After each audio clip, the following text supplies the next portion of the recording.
दिन सायंकाल की यह वार्ता थी। दूसरे दिन प्रातःकाल प्रभु ने अपने सब प्रमुख लोगों को एकत्रित बुलाया। आप सर्वदा देखेंगे भगवान श्री राम चर्चा करके निर्णय लेते हैं, ऑटोक्रेट नहीं है, आज्ञा नहीं करते हैं, सबको बैठा करके पूछते हैं। कल की मीटिंग का वर्णन मैंने किया था, आपने सुना होगा।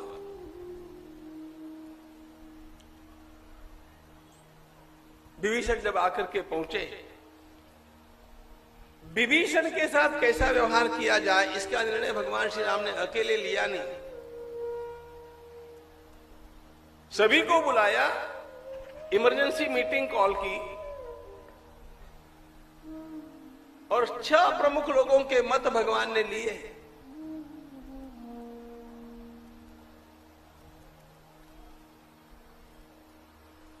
और उसके पश्चात अपना भी मत दिया है। तो आज भी प्रभु ने सबको बुलाया और कहा, देखो भाई, रात में मेरे मन में एक विचार आया। इस अतीव सुंदर शहर को देख करके मेरे मन में ऐसा भी विचार आया कि एक पापी रावण के कारण इस पूरे शहर का विध्वंस हो सकता है। मैं नहीं चाहता कि लोग मारे जाए, मैं नहीं चाहता कि यह शहर ध्वस्त किया जाए। अब युद्ध हो ही गया तो ये सब करना पड़ेगा, लेकिन हम लोग एक अवसर रावण को और दें, अपनी ओर से किसी को दूत बना करके भेजें। सबने कहा ये राजनीति के अनुसार ये योग्य निर्णय है। अच्छा, फिर किसे भेजना चाहिए? तो सबने कहा हनुमान। हनुमान जी को बड़ा अनुभव है लंका का। भगवान ने कहा नहीं। भगवान ने कहा इस समय अंगद को भेजेंगे। अंगद को ही भगवान क्यों भेजना चाहते हैं? पहला कारण, लंका के लोग हनुमान जी को तो अच्छी तरह जानते हैं। हनुमान के नाम की दहशत है लंका में।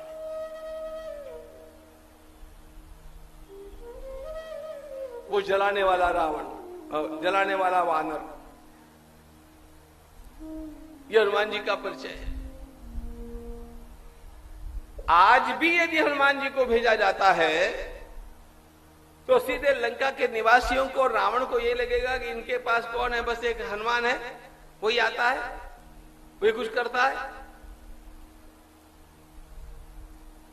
हनुमान जी तो हनुमान जी है, श्रेष्ठ ही है, लेकिन भगवान श्री राम के पास और भी कितने अनगिनत रत्न हैं। भगवान ने कहा आज अंगद को भेजेंगे ताकि लंका के निवासियों को यह भ्रम न रहे। पहली बात। दूसरी बात, अंगद जवान है, युवराज है। देखो, अपने कामों को बहुत अच्छा करना चाहते हैं तो जवानों को जिम्मेदारियां देना सीखो। सब जगह अपने ही मत घुसो।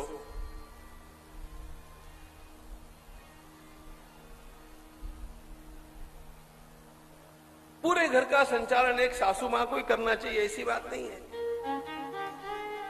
अब वास्तव में वो तो अच्छी तब कहलाएगी जब वो ये कहेगी कि अब मुझे क्या पूछना है, बहू सब करेगी। देख रही है ना, उसको पूछो, शी विल मैनेज। अरे ऐसा कोई सासू कह दे तो उसको तो पारितोषिक देना चाहिए। दिल्ली में कहती है जी, इधर उधर की बात।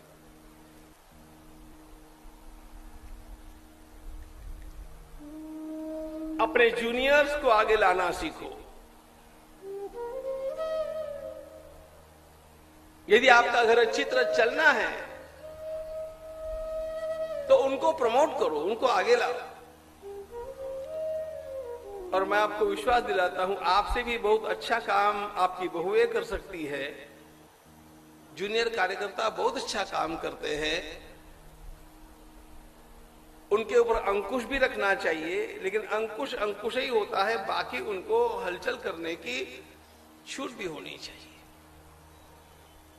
उनके भीतर भी आत्मविश्वास आता है। एक तो आत्मविश्वास आता है और आपने उनको विश्वास दिखाया, इसके कारण वे आपके प्रति और समर्पित भी हो जाते हैं, ध्यान रखना। और जब आप खास करके उनके पियर वालों से कहेगी ना, आपकी बेटी हमारे घर में आई, कितना काम करती है, चाहे गिलास भी नहीं उठाती होगी,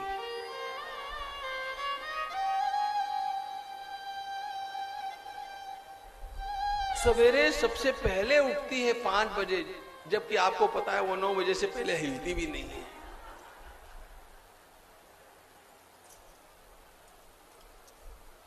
मैं आपको झूठ बोलना नहीं सिखा रहा हूं, व्यक्ति को कैसे बदलना चाहिए ये सिखा रहा हूं। जब आप 4 जगह ये बोल देगी ना, और बहुत जल्दी उठती है, वो जल्दी उठती है, उसके कानों पर जाएगा ना, उसके मन में आएगा आप तो मुझे उठना ही पड़ेगा। Image making and image keeping, protecting, ये दो बहुत महत्वपूर्ण बातें होती है। हम पहले से उनके बारे में नेगेटिव सोचना आरंभ कर देते, ये क्या करेगी, ये क्या करेगी, ये क्या करेगी। अब वो इतना आपका बोलना हो गया तो वो विचार करती फिर क्या करना है, करके भी क्या यश।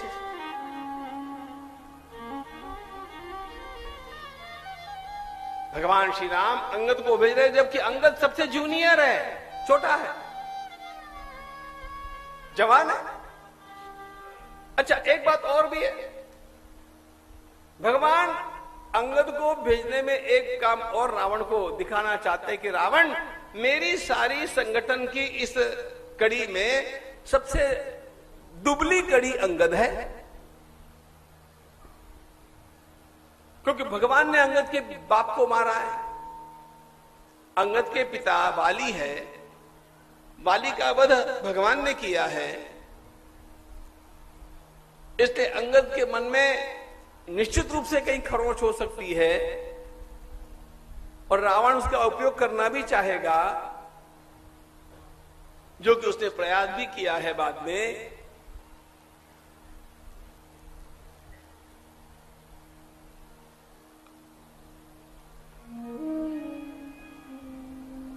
भगवान दिखाना चाहते हैं यहां का एक एक सैनिक इतना समर्पित और इतना पूरी तरह कार्य से जुड़ा हुआ है कि दुबले से दुबले सैनिक को भी कोई फोड़ नहीं सकता।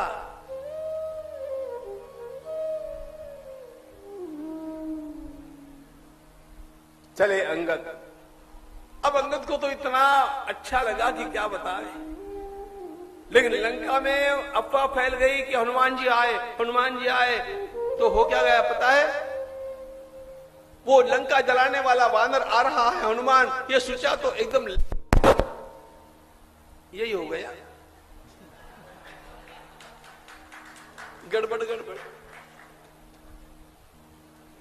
लंका के लोग हड़बड़ा गए, दुकानें बंद, घर बंद, और सब महिलाएं कहने लगी पानी ला करके रखो, आग लग गई तो बुझानी पड़ेगी।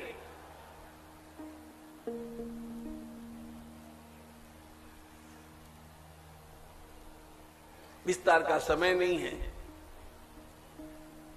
अंगद ने रावण को समझाया, रावण ने अंगद को फोड़ने का पूरा प्रयास किया, ये कह करके कि अरे तुम्हें जरा सोचना चाहिए, तुम्हारे पिताजी को जिसने मारा उसके दूत बनकर के तुम आए हो, थोड़ी तो तुम्हें शर्म होनी चाहिए। रावण ने कहा आपको भी शर्म होनी चाहिए थी किसी की पत्नी को भगा करके लाते समय।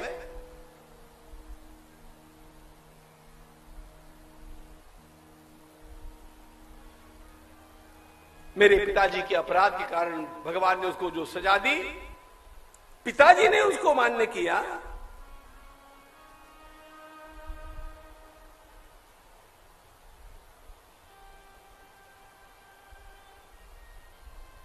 आप भी जब स्वर्ग में जाएंगे भगवान श्री राम के द्वारा भेजे जाने पर, तब उनसे मिलकर के पूछ लेना।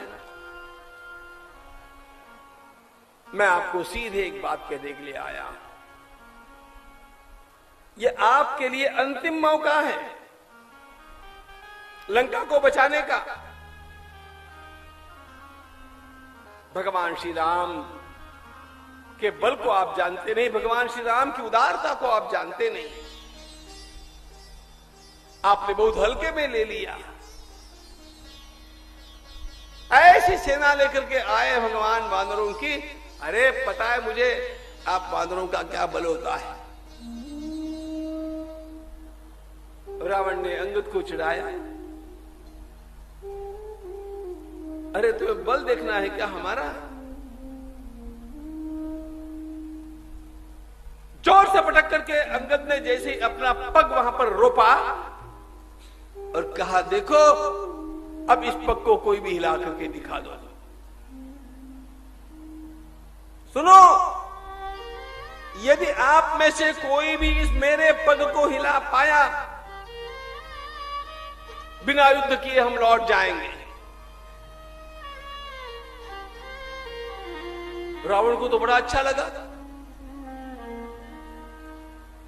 रावण के मंत्री, रावण के सेनापति सब अंगद के पक्ष से जूझते हैं, कोई टस से बस नहीं कर पाया। तब रावण स्वयं उठने लग गया। अंगद ने कहा, अरे मेरे पग पकड़ने को तैयार हो गए, जाकर के राम जी के पकड़ लो ना, कल्याण हो जाएगा ना।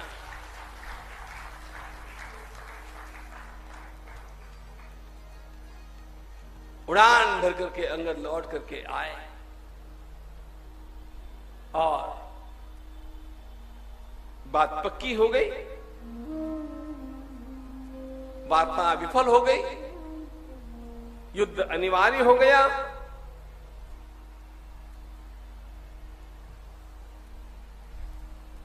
युद्ध की अब तैयारियां, धन्य कीस जो निज प्रभु का जा, जहाँ तह नाचै परिहरि लाजा। राम से राम जय जय राम, राम से राम जय जय राम। सठ शाखा मृग जोड़ी सहाई, बांधा सिंधु इहै प्रभुताई। राम से राम जय जय राम, राम से राम जय जय राम। हम बुझ सागर बन जल पूरा, जहाँ पूरे बहु सुर नर सूरा। राम से राम जय जय राम, राम से राम जय जय राम। राम मनुज बोलत अति बानी, गिरहि न तव रसना अभिमानी। राम से राम जय जय राम, राम से राम जय जय राम। समुझि राम प्रताप कपि कोपा, सभा माज पन करि पद रोपा।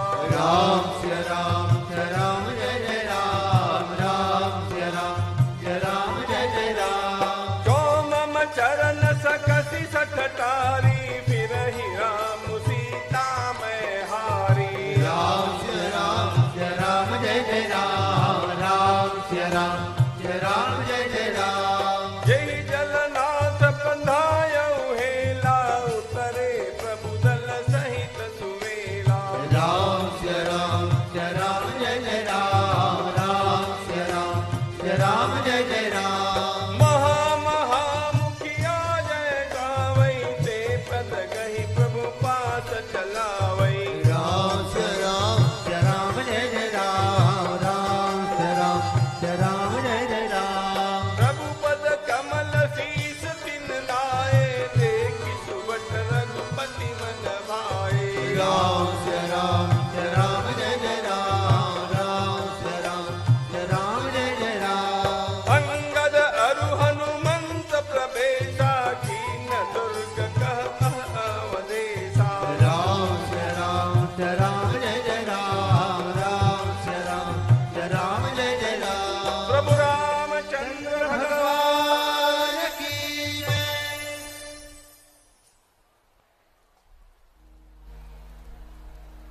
Ethics of war.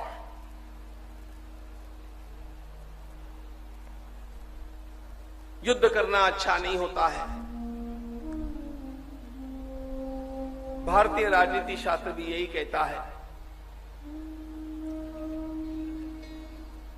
युद्ध में दोनों पक्षों का बड़ा नुकसान होता है। अनेक निरपराधों का भी बिना कारण उसमें अवसान होता है। ये सब बातें सत्य होने पर भी कभी कभी न्याय की रक्षा के लिए युद्ध अनिवार्य हो जाता है।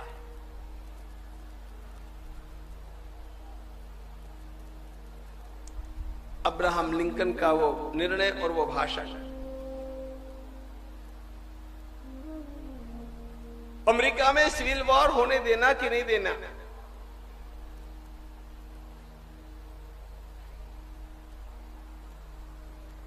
लिंकन कभी भी युद्ध के पक्ष में नहीं है, लेकिन न्याय की प्रस्थापना के लिए जब वो अनिवार्य हो जाता है तो न लड़ना ही अन्याय है।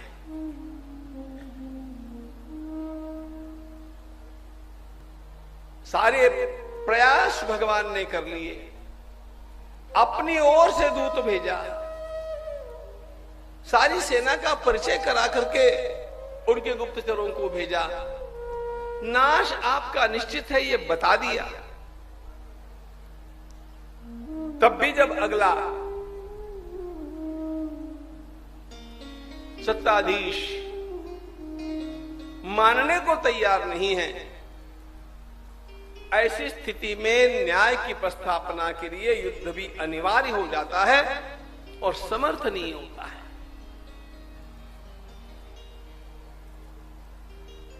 महाभारत में भगवान कौरवों की सभा में पहुंच करके जो भाषण देते हैं, जीवन में कभी समय निकाल करके केवल कृष्ण के उस भाषण को पढ़ लो। प्रभु ने स्वयं हस्तिनापुर की सभा में किया है।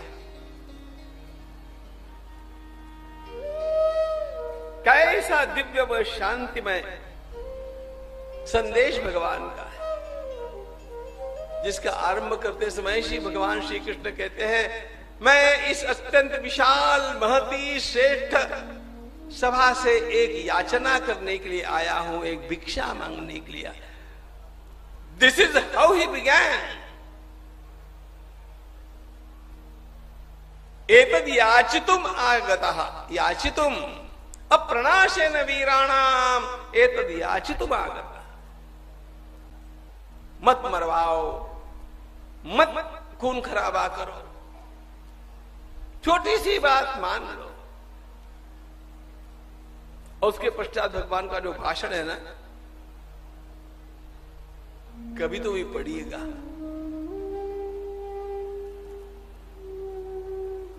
सुनिएगा। देखो, जीवन के ये अत्यंत महत्वपूर्ण प्रसंग है। खाली डांडिया ही मत खेलते रहिएगा। हमारी सारी कथाओं में नाच गाना ही नाच गाना हो गया। आनंद के प्रसंग में नृत्य करना हमें कोई आपत्तिजनक लगता नहीं है, लेकिन जैसे आपके पग थिरकने चाहिए नृत्य के लिए, उसी प्रकार आपके बाहुओं में स्फूर्ति भी आनी चाहिए, कभी न कभी अपने आप बल दिखाने के लिए।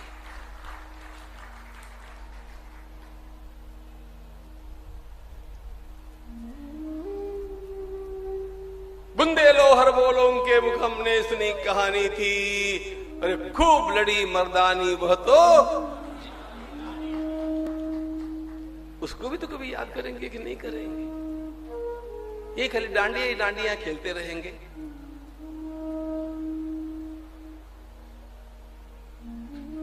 डांडिया अवश्य खेलिएगा, लेकिन हाथ में खड्ग उठाने का बल भी धारण कीजिएगा। तलवार भी चलाना आना चाहिए।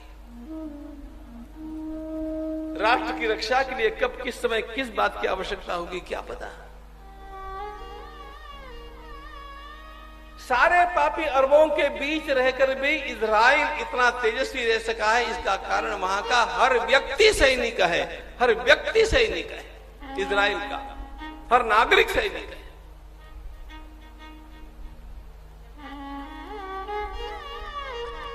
हमारे नागरिकों के घर में एक छोटी सी लकड़ी भी नहीं है।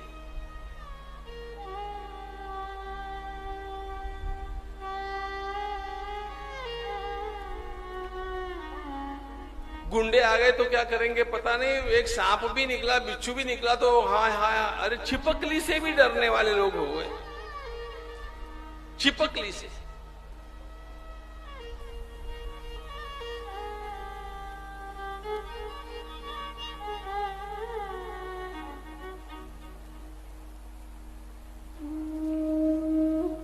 पांच गांवों को लेकर के भगवान युद्ध विराम करना चाहते हैं। 5 गांव। दुर्योधन इतना उन्मत्त है कि वो भी देना नहीं चाहता। उल्टे दुर्योधन ने भगवान को पकड़ने का प्रयास किया, गिरफ्तार करने का प्रयास किया। तब जाकर के भगवान ने कहा ठीक, नाउ कुरुक्षेत्र इज इनेविटेबल, और ये सारा दायित्व अब आपका है। चले वही बात।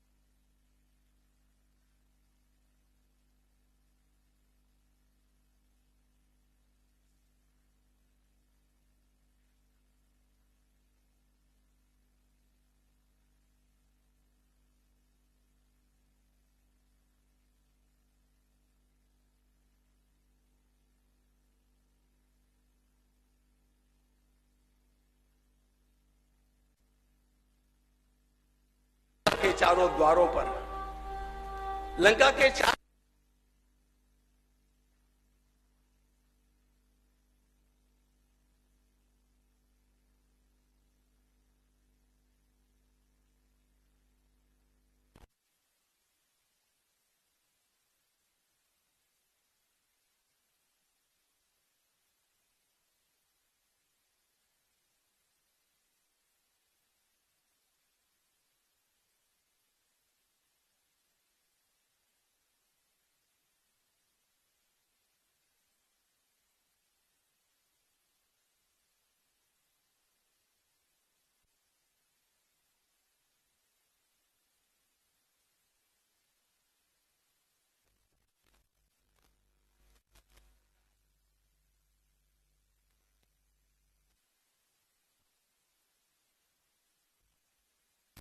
वर्णन करने के लिए मेरे पास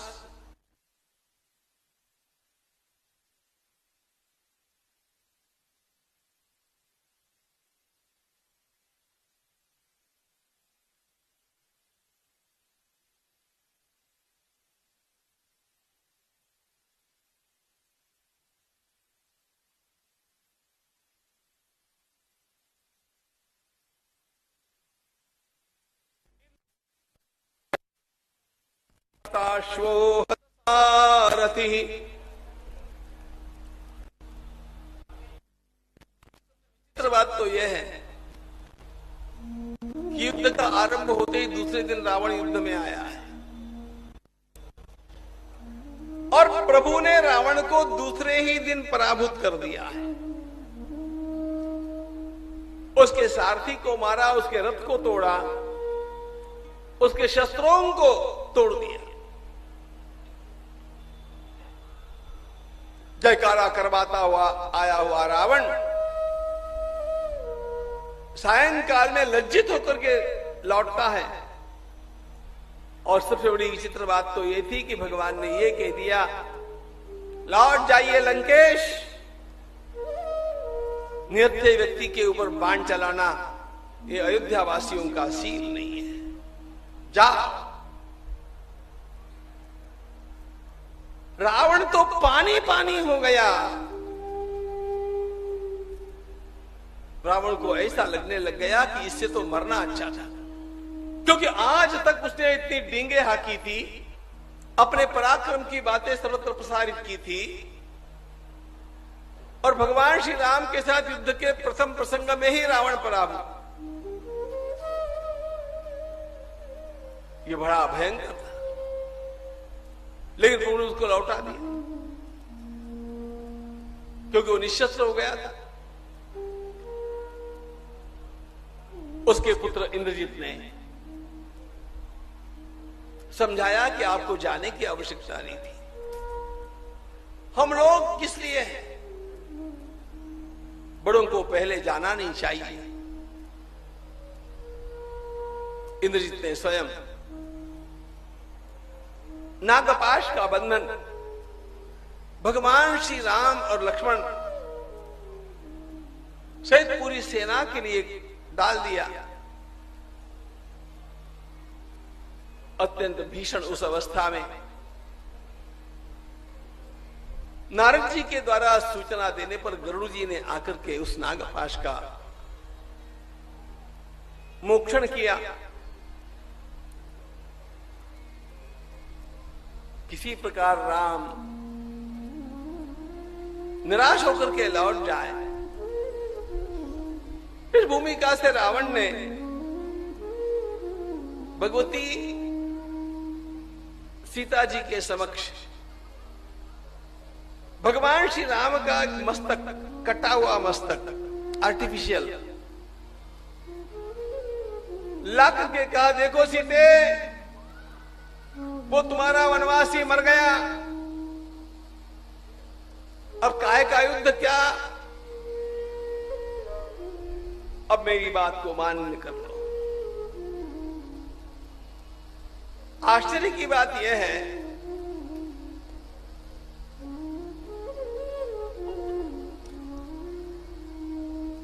कि इतने समीप लाने पर भी भगवती सीता पहचान नहीं पाई कि यह नकली है। यह कला देखो कैसी है। भगवान श्री राम का मस्तक थाल में धर करके सीता जी के सामने लाया गया और सीता पहचान नहीं पाई कि यह नकली है, इतना असली लगने वाला यह कला है। अत्यंत व्याकुल होकर के भगवती सीता जब शोक कर रही है, रावण ने एक बात और कर दी, सारी मरी हुई वानर सेना को दिखाने के लिए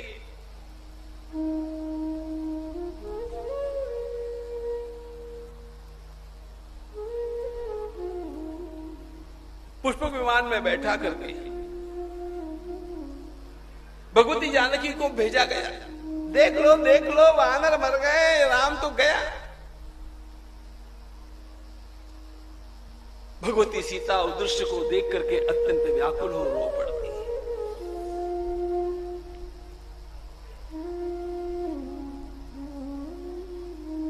आत्मघात करना चाहती है।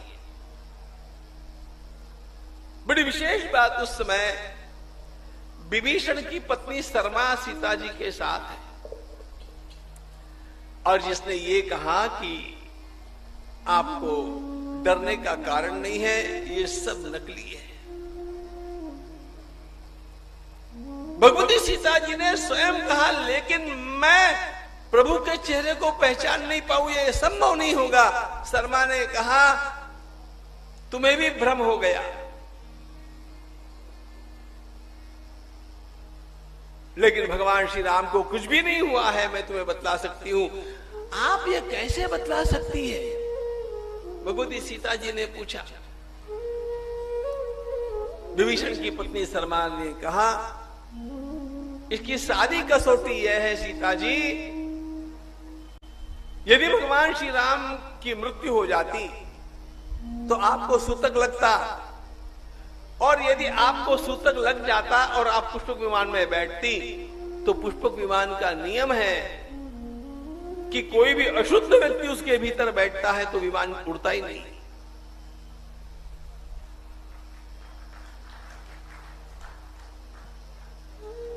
अशौच में यदि आप बैठ जाए, विमान उड़ेगा नहीं। हमारे यहां पर सारी उन्नति जो थी वो केवल यंत्र नहीं थी, यंत्र उन्नति के साथ साथ मंत्र में भी उन्नति थी। और इन मंत्रों के प्रयोग के लिए अपने शरीर को कितना शुद्ध रखना चाहिए, इसका जो शास्त्र हमारे देश में विकसित हुआ, यह संसार में कहीं पर भी नहीं हुआ।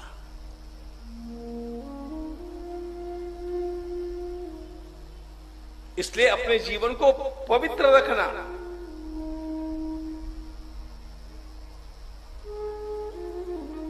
रोज जप करना, रोज आचमन करना, रोज भगवान का नाम लेना, रोज पूजा करना, रोज गोमाता को स्पर्श करना, रोज गंगा जी का एक तो भी आचमन करना, ये सब करते महायज्ञेश यज्ञेश ब्राह्मीयम क्रियते तनु।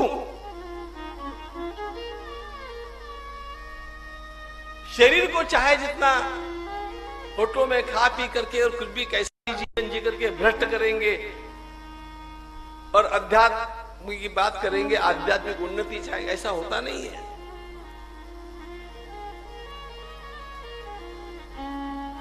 इसके लिए जीवन की कुछ मात्रा में शुद्धि अनिवार्य है।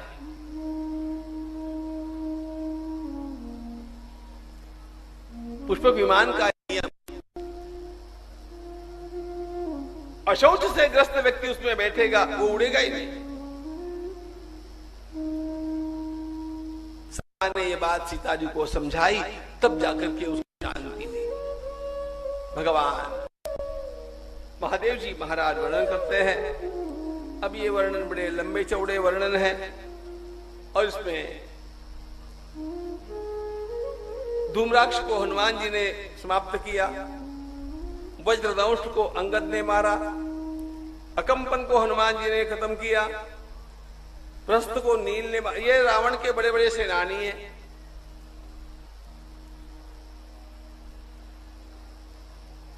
भगवान महादेव जी महाराज वर्णन करते हैं, पार्वती तमालोक्य महातेजा हनुमान मारुतात्मजा निवार्य शरजालानि विदुद्रावसरावणम। युद्ध अत्यंत भयंकर है और इस युद्ध में दोनों ओर से हताहत लोगों का बहुत लंबा चौड़ा वर्णन इसमें दिया गया है। किसी प्रकार जब वानरों का नाश होने पर भी, राक्षसों का अत्यंत बड़ा नाश होने पर भी, वानरों का भी कुछ मात्रा में नाश होने पर भी श्री राम और लक्ष्मण को कुछ भी नहीं किया जा सक रहा है, ये देखा तो रावण ने जाकर के अपने ज्येष्ठ भ्राता, अपने कनिष्ठ भ्राता कुंभकर्ण को जगाया। महिष खाई करी मदिरा पाना, कर जा वज्राघात समाना। राम सिया राम जय जय राम, राम सिया राम जय जय राम।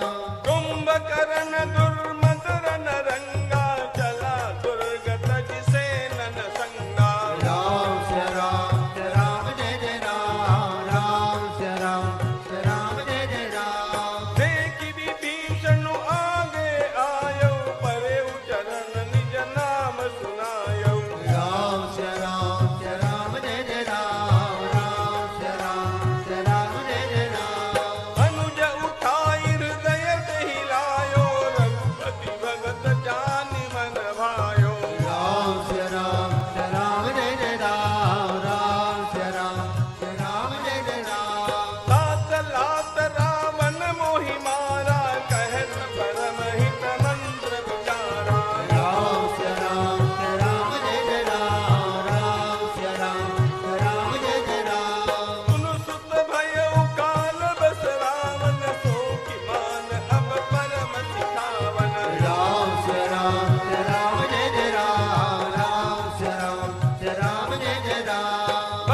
कर्म मन कपट तजी भजेहु राम रणधीरा जाहु न निज पर सूज मोहि भयहु काल बस धीरा। राम जय राम जय जय राम, राम जय राम जय जय राम। बंधु बचन सुनि चला विभीषण आयउ जहाँ त्रैलोक भूषण। राम जय राम जय जय राम, राम जय राम जय जय राम। कुंभकर्ण का अत्यंत भीषण वर्णन राम कथा में आता है।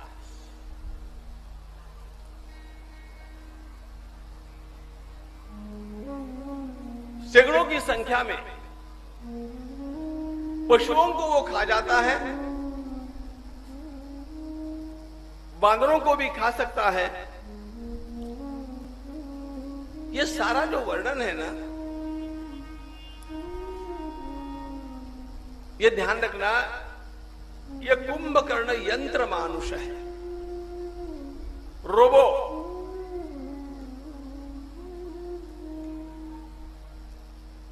इसके ऊपर कितने भी प्रहार किसी के भी द्वारा किए जाने पर भी इसका कुछ भी नहीं बिगड़ता है। ये यंत्र मानुष है। कुंभकर्ण भीतर है, लेकिन बाहर वो एक टैंक के रूप में,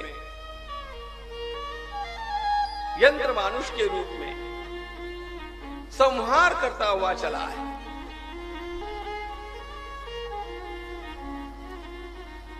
एक विशेष बात तो यह भी है कि रावण ने जब कुंभकर्ण को यह बताया तो कुंभकर्ण ने रावण को कोसा। कुंभकर्ण ने भी रावण से यही कहा कि तुमने गलत काम किया। अरे जीवन भर में इतने गलत काम करने वाले तुम, कभी तो इन गलत कामों को छोड़ो।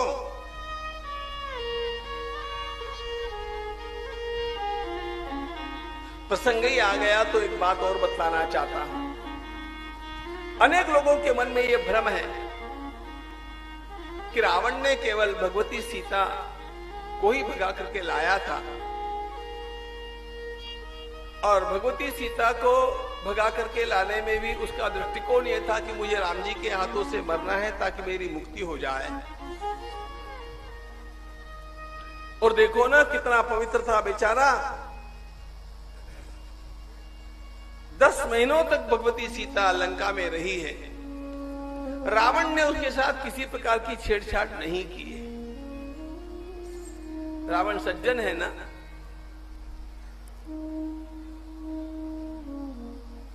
पता नहीं आजकल के लोगों को क्या हो गया है, दुर्जनों को सज्जन बनाने जितने पतित पावन लोग बन गए।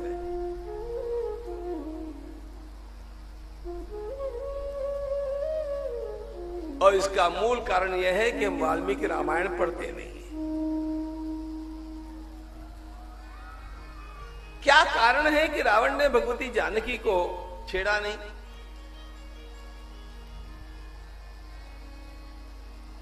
इसका कारण अपने मुख से स्वयं रावण ने बतलाया है। इस भ्रम को निकाल दीजिए कि रावण में कोई सज्जनता थी।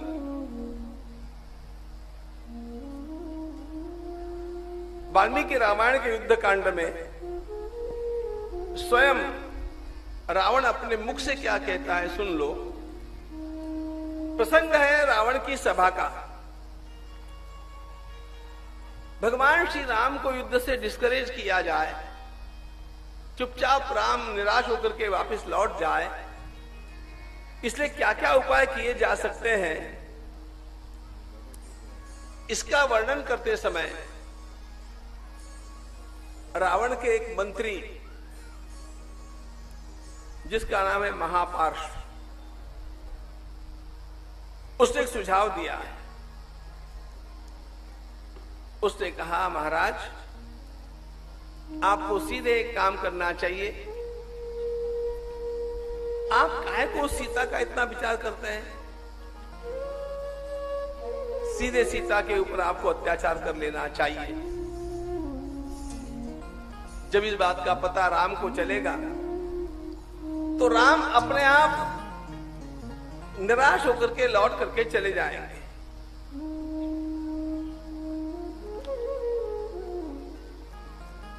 यह सभा में महापार्श्व के द्वारा रावण को दिया गया सुझाव है। तो रावण की सभा का स्तर पहले जानिए।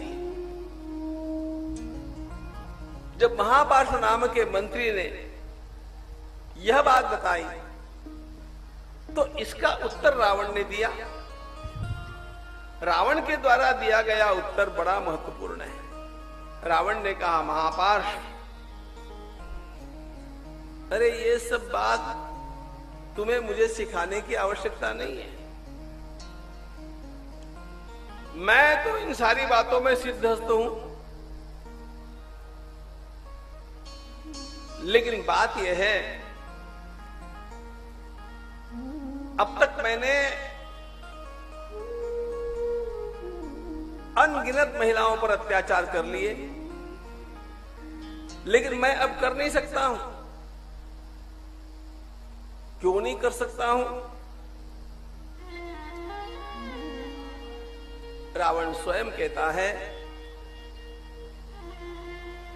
ब्रह्मा जी ने मुझे शाप दिया।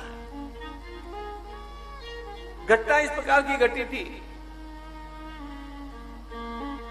रावण के जीवन के ये दो विचित्र प्रसंग हैं। एक बार वेदवती नाम की ब्राह्मण कन्या, ऋषि कन्या, प्रवास में रावण ऋषि के आश्रम में थोड़ा पानी वानी पिएंगे और आगे चलेंगे ऐसे सोच करके रुका। वेदवती नाम की ऋषि कन्या को अकेली देख करके रावण ने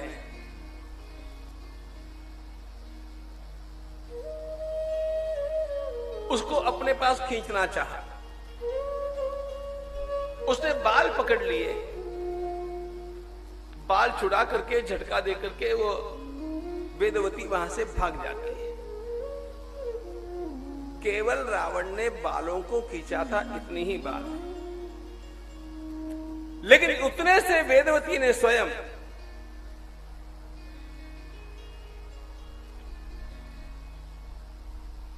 रावण को उसके सामने कहा, तुम जैसे मेरे बालों को छुआ पाप बुद्धि से,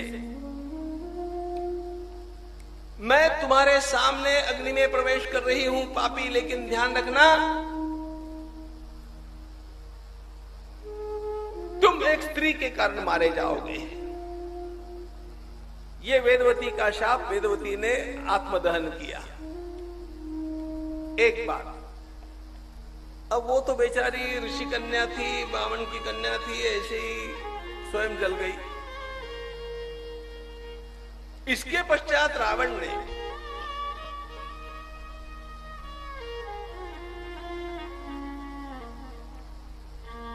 कुबेर रावण का सौतेला भाई है।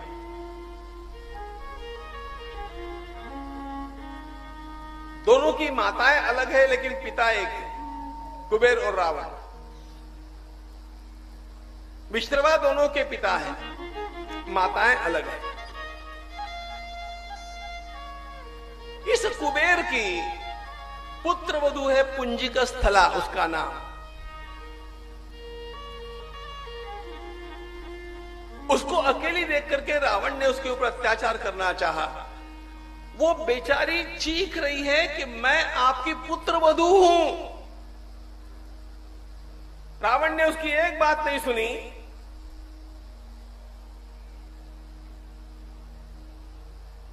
अत्याचार के पश्चात बेचारी रोती हुई सीधी, अब वो वेदवती तो ब्राह्मण कन्या थी, चुपचाप स्वयं जल गई। ये पुंजिक स्थला अप्सरा थी, वेरी स्मार्ट, बोल्ड।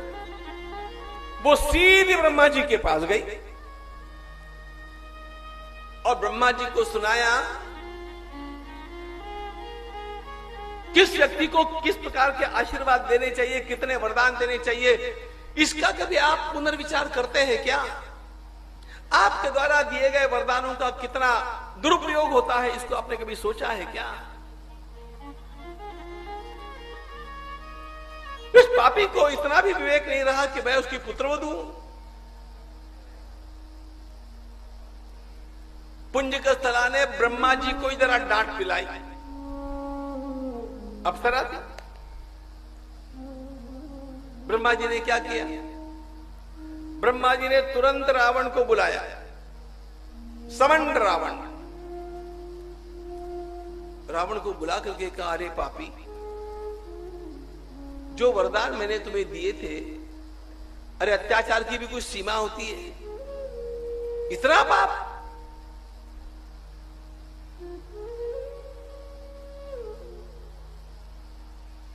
ये बात सही है कि मैंने तुम्हें वरदान दिए थे, अब मैं अपने वरदानों में संशोधन करता हूं, अमेंडमेंट। ब्रह्मा जी ने अपने वरदान में अमेंडमेंट की है। अरे भारत के संविधान में 100 बार अमेंडमेंट हो सकती है, तो ब्रह्मा जी के वरदान में एक बार होने में क्या दिक्कत है आपको? हाँ? कितनी बार अमेंडमेंट हुई भारत के संविधान में? ये सेक्युलर शब्द मूल संविधान में नहीं है, ये हम लोगों के ऊपर बाद में लादा गया शब्द है। You must know it.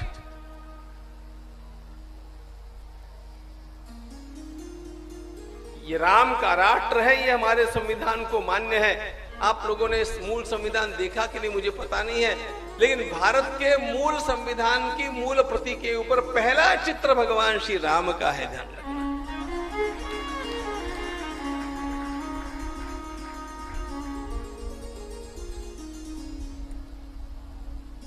आज भी आप जाकर के देख सकते हैं, राष्ट्रपति भवन में सर्वत्र भगवत गीता के श्लोक लिखे गए हैं। तो जिन लोगों ने संविधान बनाया और राष्ट्र को स्वतंत्र किया, उन लोगों की गीता के प्रति यह भावना है, श्री राम के प्रति यह भावना है। लेकिन बीच बीच में जो पापी लोग बीच में घुस गए सत्ता में, उन लोगों ने इसको और बर्बाद कर दिया। Amendment, amendment.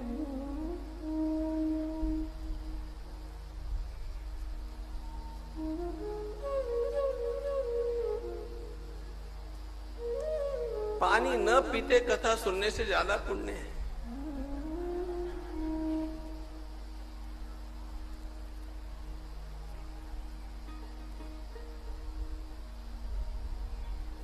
ब्रह्मा जी ने अपने शाप में क्या सुधार किया पता है? ब्रह्मा जी ने कहा, सुनो रावण, आज से आगे यदि तुमने किसी भी स्त्री पर उसकी इच्छा के विपरीत अत्याचार किया, उसी क्षण तुम्हारे मस्तक के 100 टुकड़े होंगे और तुम्हारा मरण वहीं पर हो जाएगा। मैं ऐतिहासिक राम कथा सुना रहा हूं। मुझे बड़ा अच्छा लगा, बहुत लोगों को यहां पर वाल्मीकि रामायण की प्रति दी गई। मैं जो बोल रहा हूं कहां मिलेगा आपको बतला देता हूं। वाल्मीकि रामायण के युद्ध कांड के 13वें सर्ग में आपको ये सब मिलेगा जो मैं बोल रहा हूं। अत संकुपितो वेधा मामिदं वाक्यम अब्रवी अद्य प्रभृतियामन्याम बलान्नारीं गमिष्यसि तदा ते शतधा मूर्धा फलिष्यति न संशयः।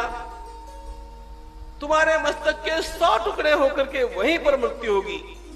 ये ब्रह्मा जी के द्वारा अपने ही शाप में किया गया संशोधन है।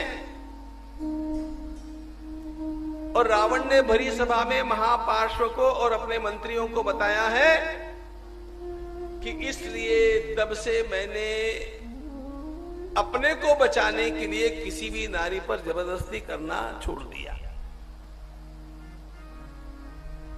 ये रावण का कन्फेशन सुनो।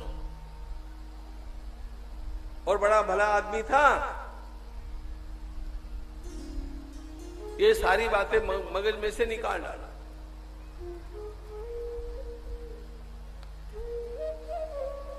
बंधु वचन सुनी चला विभीषण, आयहु जह तै लोक विभूषण। राम सिया राम जय जय राम, राम सिया राम जय जय राम। लीन एक तेहि शैल उपाटी, रघुकुल तिलक भुजा सोई काटी। राम सिया राम जय जय राम, राम सिया राम जय जय राम। भावा बाम बाहु गिरिधारी, प्रभु सौ भुजा काटी मही पारी। राम सिया राम जय जय राम, राम सिया राम जय जय राम। करि चिक्कार घोर अति धावा, बदन पसारी।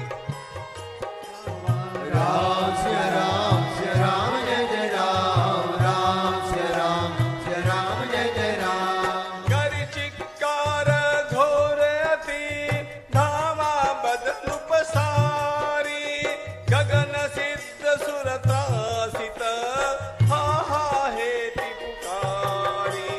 राम सिया राम जय जय राम, राम सिया राम जय जय राम। रामचंद्र भगवान की। अत्यंत बलशाली इस पापी कुंभकर्ण को, जो केवल रावण के समर्थन के लिए इसलिए आया था कि मैंने रावण का अन्न खाया है, इसलिए मुझे उसका समर्थन करना आवश्यक है। बाकी रावण का समर्थन उसने नैतिक धरातल पर जरा भी नहीं किया। उसने रावण को सीधे सुना दिया कि तुमने पाप ही किया है, तुम अत्यंत बुरे हो, तुम्हें जरा भी लज्जा नहीं है। लेकिन क्या करूं, तुम्हारा अन्न मैंने खाया, तुमने मेरी व्यवस्थाएं की। इसलिए कभी भी बुरे लोगों से फैसिलिटीज भी मत लेना। जो बुरे लोगों के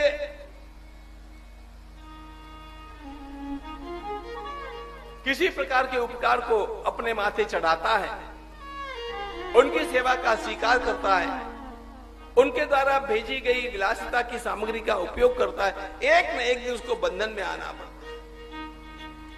अपने मन के विरुद्ध काम करना पड़ता।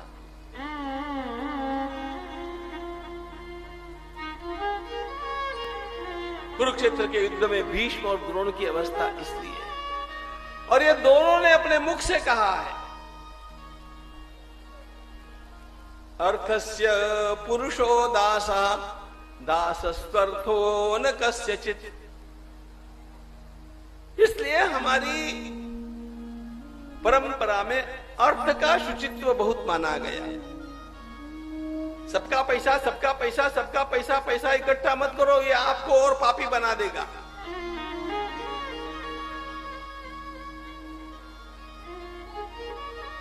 हम किसका धन उपयोग में लाकर के किसका अन्न भक्षण करते हैं, हमारी मन की वासनाएं उस प्रकार से बदलती जाती है। हमारे भीतर भी पाप के स्पंद जागृत हो जाते हैं।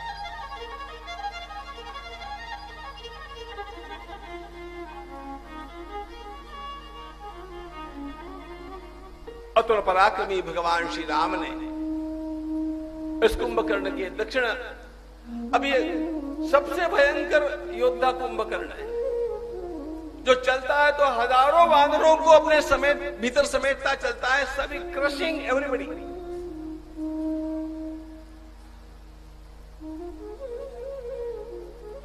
बांदर सेना में भगदड़ मच गई।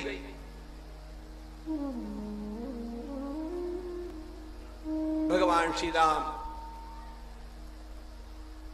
उसका एक हाथ काटते हैं, बाद में दूसरा हाथ काटते हैं। ये लुढ़कता हुआ आगे बढ़ता है। प्रभु स्वयं इसका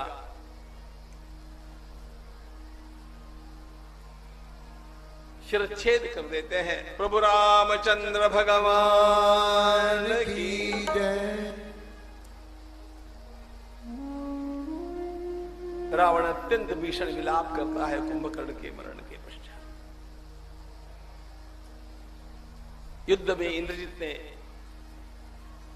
भगवान श्री राम और लक्ष्मण सहित पूरी सेना को बेहोश कर दिया, पूरी सेना को।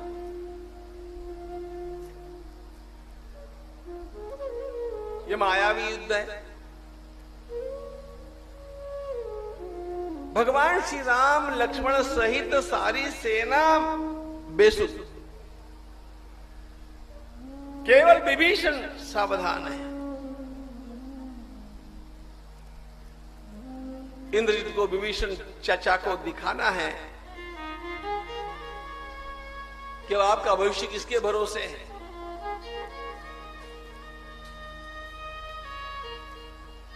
विभीषण जब उस सेना में घूमता हुआ आगे बढ़ रहा है, अब ये जो निद्रा खुली ना, ये होश में आने वाले लोगों में पहला नाम है जांबवान। वैसे बुढ़ापा आने के बाद ज्यादा नींद आती भी नहीं है,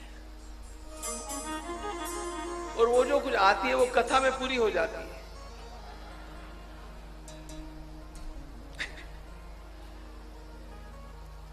तो जांबवान की निद्रा खुली और विभीषण पहुंचे। महत्वपूर्ण बात सुनिए। विभीषण को देखा, विभीषण ने कहा जांबवान जी, जांबवान जी। होश में आते आते जांबवान ने कहा विभीषण एक बात बताओ, हाउ इज हनुमान? हनुमान कैसे है? जांबवान जी ने सबसे पहले पूछा हनुमान कैसे है? विभीषण को बड़ा आश्चर्य हुआ।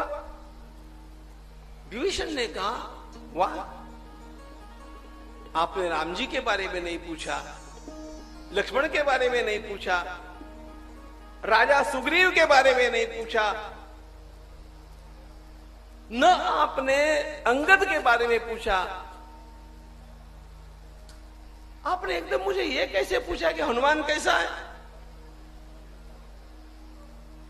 हनुमान वानर श्रेष्ठ प्राणान धारयते क्वचित। इसका जो उत्तर जांबवान जी ने दिया है उतना ध्यान में रखना, जीवन भर ध्यान में रखना। श्रुत्वा जांबवतो वाक्यम उवाचेदम विभीषण।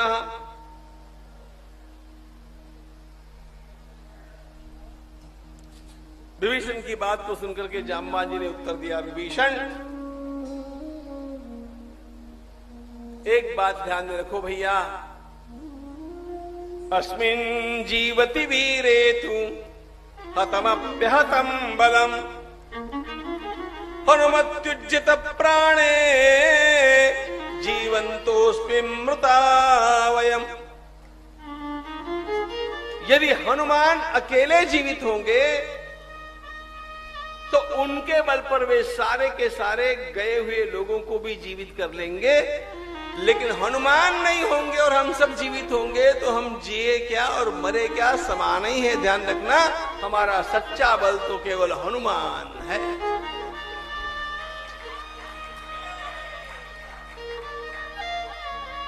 वीर हनुमाना अति बलवाना, वीर हनुमाना अति बलवाना, वीर हनुमाना अति बलवाना, वीर हनुमाना अति बलवाना। राम नाम रसियो रे प्रभु मन बसियो रे, राम नाम रसियो रे प्रभु मन बसियो रे, राम नाम रसियो रे प्रभु मन बसियो रे, राम नाम रसियो रे प्रभु मन बसियो रे।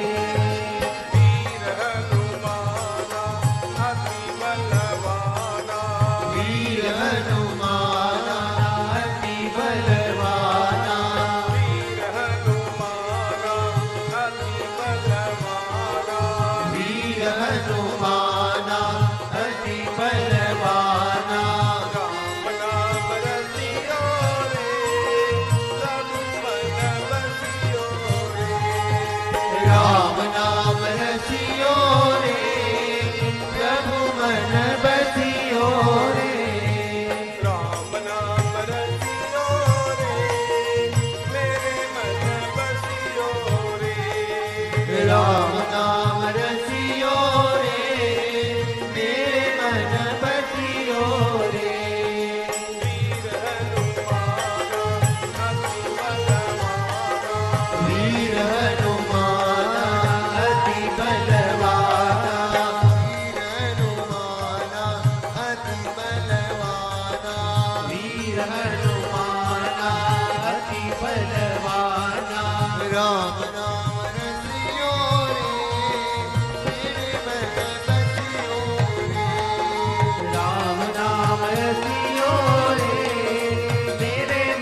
श्री हनुमान जी महाराज हैं।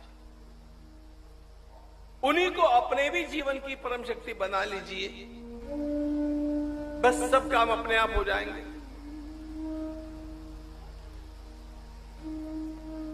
धूम्राक्ष को हनुमान ने समाप्त किया, वज्रदंश को अंगद ने मारा, अकंपन को हनुमान जी ने, प्रहस्त को नील ने, कुंभकर्ण को श्री राम ने, नरांतक को अंगद ने, देवांतक को हनुमान जी ने, त्रिशिरा को हनुमान जी ने, महोदर और महापार्श्व इन दोनों को नील और ऋषभ ने, अनिकाश को लक्ष्मण ने, कंपन और प्रजंग को अंगद ने, शोणिताश्क को द्विद ने, युपाश्क को महेंद्र ने, कुंभ को सुग्रीव ने, निकुंभ को हनुमान जी ने, मकराक्ष को श्री राम ने, निकुंभिला यज्ञ का नाश किया है हनुमान जी और लक्ष्मण ने मिल करके। लंका के चारों द्वारों पर चले हुए युद्ध में कहां कहां क्या क्या हो रहा है,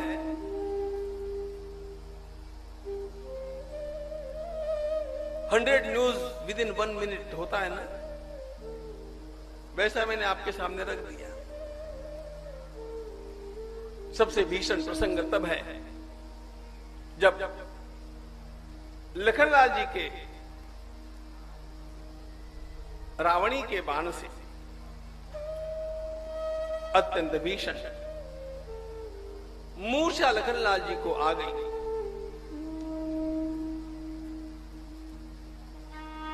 और किसी प्रकार का प्रयास करने के उपरांत भी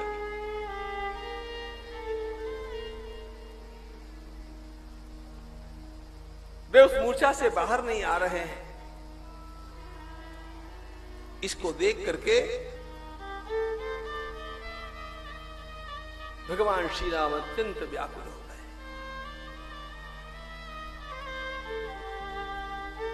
सुमंत्र ने ये बतला दिया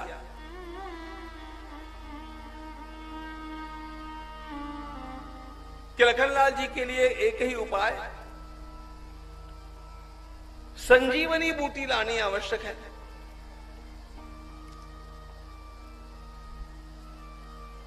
इसकी यहां पर बहुत व्यवस्था थी, लंका के आसपास भी, लेकिन युद्ध में वो समाप्त हो गई। सूर्योदय से पूर्व ये लाना अनिवार्य है।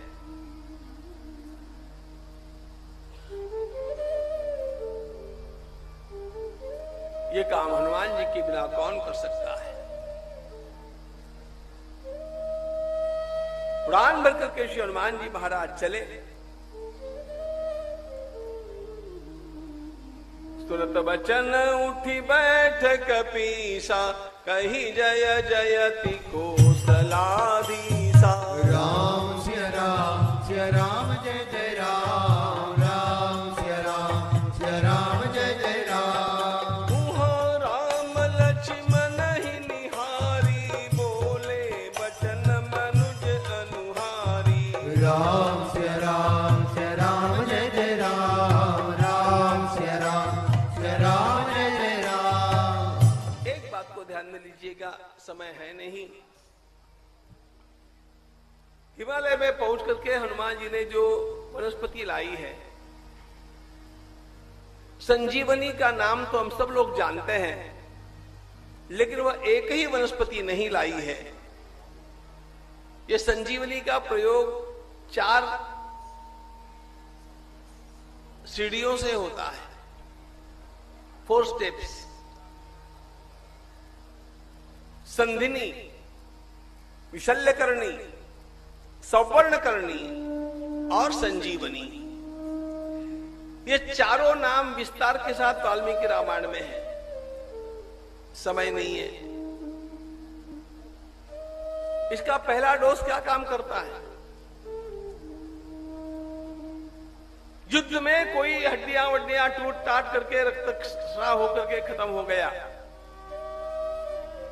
इसका पहला डोज ये काम करता है कि जितनी भी हड्डियां टूटी होगी वे अपने आप भीतर से जुड़ जाती है। इसको कहते हैं संधिनी। फिर दूसरी बात सवर्णकरणी, शरीर की कांति बिगड़ जाती है, रक्त अशुद्ध हो गया, शरीर काला पड़ जाता है। रक्त शुद्धि के लिए यह सौवर्ण करनी जैसे ही उस डोज को देते ही अपने आप रक्त शुद्ध हो जाता है, तो त्वचा भी पुनः निर्मल हो जाती है। यह सौवर्ण करनी।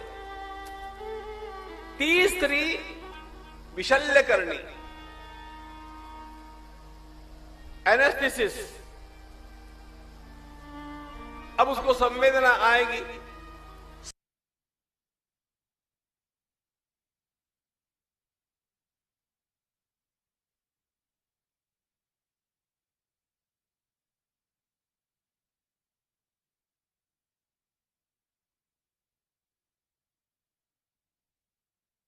संवेदना आते ही उसको वेदना होगी।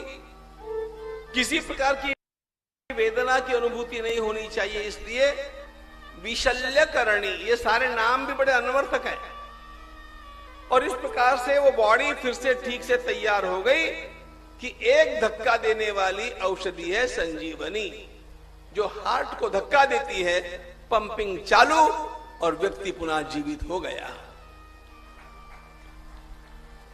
ये कमाल की बातें हैं सारी, इनको काल्पनिक मत मानना।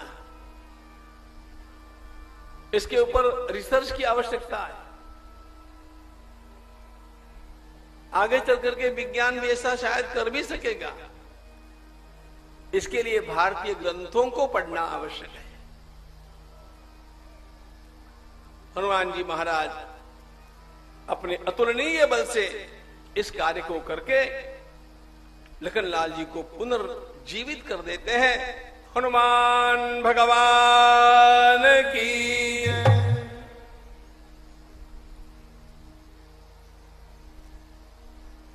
भगवान महादेव जी महाराज वर्णन करते हैं, पार्वती, इसके पश्चात लखनलाल जी ने जो युद्ध किया है वो बड़ा भयंकर है। और आखिर इंद्रजीत ये मेघनाद मारा कैसे गया पता है? मंत्र शक्ति से सारी श्री राम की शक्ति का आवाहन मेघनाद ने अपने बाण पर किया है। धर्मात्मा सत्यसंधश्च रामो दाशरथिर यदि पौरुषे चा प्रतिद्वंद्वः स्तदेनम जहिराब। इस मंत्र से मारा गया।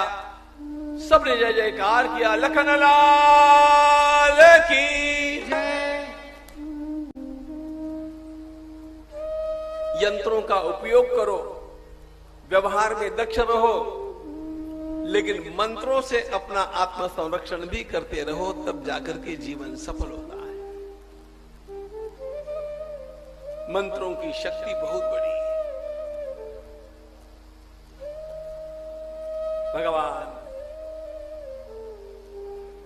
महादेव जी महाराज कहते हैं,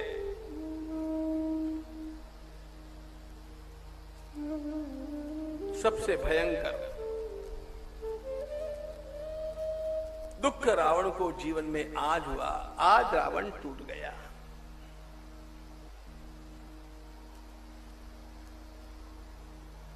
मंदोदरी अत्यंत बिलक बिलक करके रोई, क्योंकि यह इंद्रजित, यह मेघनाद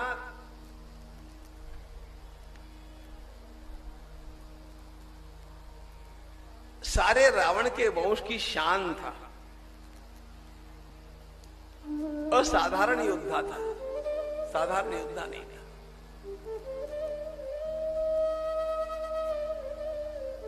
रावण ने आज पहली बार यह बात सोची कि अरे, मुझे इस बात से विरत हो जाना चाहिए था, मेरा यह पुत्र मारा गया। मंदोदरी ने कहा अब तो भी आप युद्ध बंद कर दीजिए। रावण ने कहा अब बचने में भी कोई अर्थ नहीं रहा।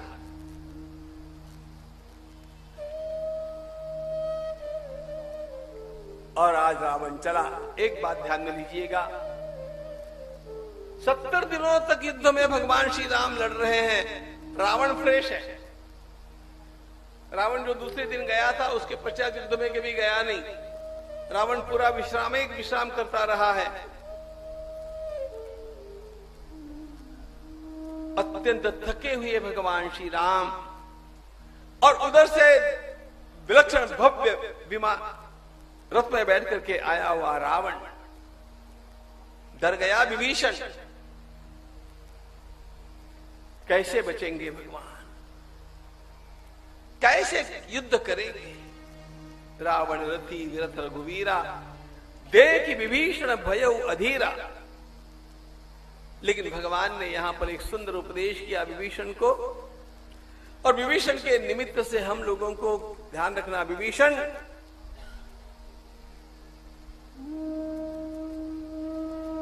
मुझे मारने वाला बाण रावण के तर्कस में है नहीं। रावण के पास रथ है और मैं विरथ हूं, ऐसे मानने की आवश्यकता नहीं है। मेरे पास भी रथ है, वो आंखों से दिखता नहीं है लेकिन वो काम कारगर करता है, और वो रथ है धर्म का रथ। मैंने जीवन भर धर्म का पालन किया है। रावण रथी बिरथ रघुवीरा, देखी विभीषण भयउ अधीरा। राम सिया राम जय जय राम, राम सिया राम जय जय राम। रावण रथी बिरथ रघुवीरा, देखी विभीषण भयउ अधीरा। राम सिया राम जय जय राम, राम सिया राम जय जय राम। अधिक प्रीति मन भासन देहा, बंदी चरण कह सहित स्नेहा। राम सिया राम जय जय राम, राम सिया राम जय जय राम। नाथन रथ नहीं तन पद त्राना, कहीं विधि चितप वीर बलवाना। राम सिया राम जय जय राम, राम सिया राम जय जय राम। सुनहु सखा कह कृपा निधाना, जहि रथ होई सो चंदन आना। राम सिया राम जय जय राम, राम सिया राम जय जय राम। भगवान श्री राम ने एक रथ का वर्णन किया है। रावण भौतिक रथ में बैठ करके आया है, और मैं धर्म के रथ में बैठ करके युद्ध करने वाला।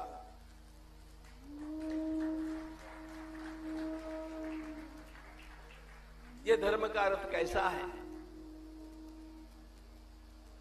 अभी सुन लो, गा लो, बाद में याद कर लेना, जीवन में उतारना। कहीं पर भी आपका पराभव नहीं होगा यदि आपके जीवन में इस धर्मरथ को आपने अपनाया। सौरज धीरज जय रथ चाका, सत्यशील दृढ़ ध्वजा पताका। राम सिया राम जय जय राम, राम सिया राम जय जय राम। बल विवेक दम परहित घोरे, चमक पासमता रजुजोरे। राम सिया राम जय जय राम, राम सिया राम जय जय राम। ईश भजन सारथी सुजाना, बिरति चर्म संतोष कृपाना। राम सिया राम जय जय राम, राम सिया राम जय जय राम। कवच अभेद विप्र गुरु पूजा, एहि सम विजय उपायन दूजा। राम सिया राम जय जय राम, राम सिया राम जय जय राम। सखा धर्ममय असुरथ जाके, जीतन कहन कतहु रिपुता के। राम सिया राम जय जय राम, राम सिया राम जय जय राम। महा अजय संसार रिपु, जीत सकई सो वीर। जाके असरथ होई दृढ़, सुनहु सखामति धीर। राम सिया राम जय जय राम, राम सिया राम जय जय राम। प्रभु रामचंद्र भगवान। भगवान की जय। एक अदृश्य रथ धर्म के पालन का, वह निश्चित करता है हम जीतने वाले हैं कि हारने वाले हैं। उस धर्म का अद्भुत वर्णन यहां पर भगवान करते हैं, जो जीवन मूल्यात्मक धर्म है। देवराज इंद्र ने रथ भेजा, अपना रथ भेजा सारथी मातली के साथ। 70 दिनों तक देवराज इंद्र ने रथ नहीं भेजा। अब ये अंतिम 18 दिन है और देवराज ने रथ भेजा। क्यों? अरे देवता ऐसे ही होते हैं। कैसे होते हैं देवता? नारद जी महाराज ने वर्णन किया है, गोस्वामी जी महाराज ने संकेत किया है। राम रावण का युद्ध जब आरंभ हुआ तो आकाश मंडल में देवता खड़े हैं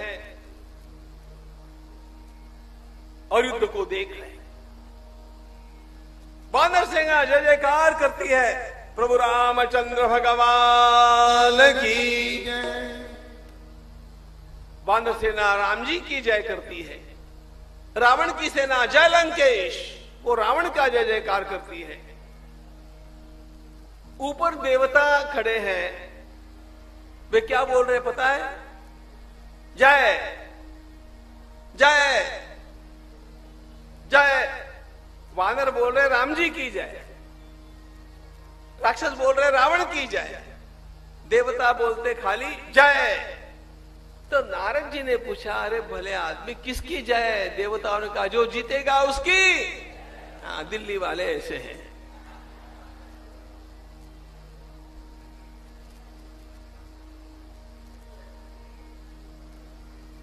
जो जीतेगा उसकी।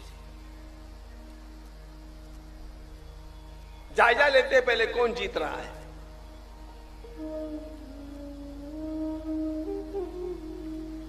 सत्तर दिनों के पश्चात मातली के साथ रथ भेजा, लेकिन भगवान तो भगवान है। प्रभु ने प्रेम से उसका भी स्वीकार किया। भगवान महादेव जी महाराज वर्णन करते हैं, पार्वती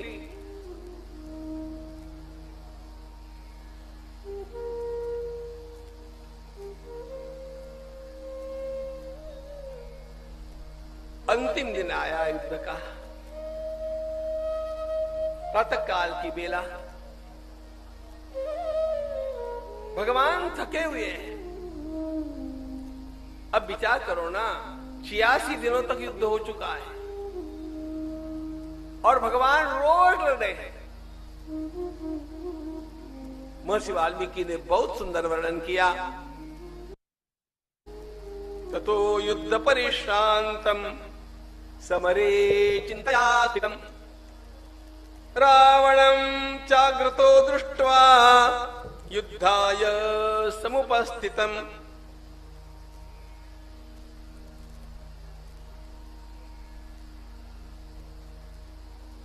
थके हुए भगवान श्री राम एकाएक देखते हैं एक तेजपुंज आकृति प्रकट हो रही है। प्रातः काल की बेला है, सूर्योदय नहीं हुआ है। प्रभु ने पहचान लिया, महर्षि अगस्त्य मुनि। अगस्त्य मुनि ने कहा, बेटे थक गए हो। राम, आज वो पापी मारा जाएगा, तुम्हारे हाथों मारा जाएगा।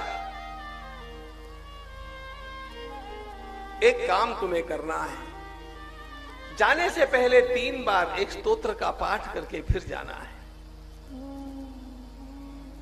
और महर्षि अगस्त्य मुनि ने एक स्तोत्र भगवान श्री राम को प्रदान किया जिसका नाम है आदित्य हृदय।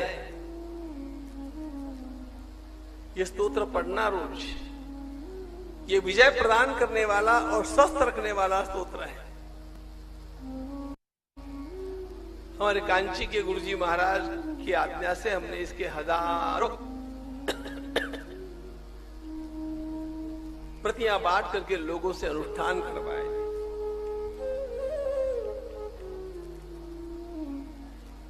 भगवान श्री राम ने आदित्य हृदय स्तोत्र का पाठ किया,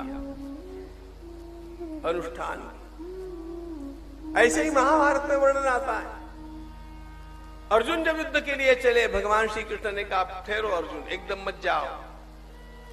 और भगवान श्री कृष्ण ने स्वयं दुर्गा स्तोत्र सिखाया और अर्जुन से दुर्गा स्तोत्र का पाठ करवा करके फिर उसको रथ में बैठाया।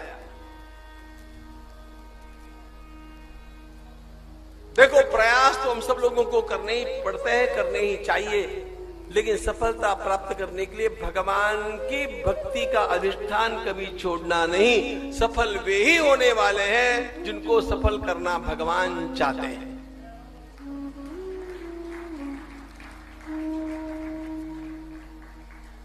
इसलिए भक्ति को नहीं छोड़। और आज के इस भीषण युद्ध में जो कैसा हुआ इसका वर्णन नहीं किया जा। गगनं गगनाकारं सागर सागरोपमः राम रावणयोर्युद्धं राम रावणयोरिव।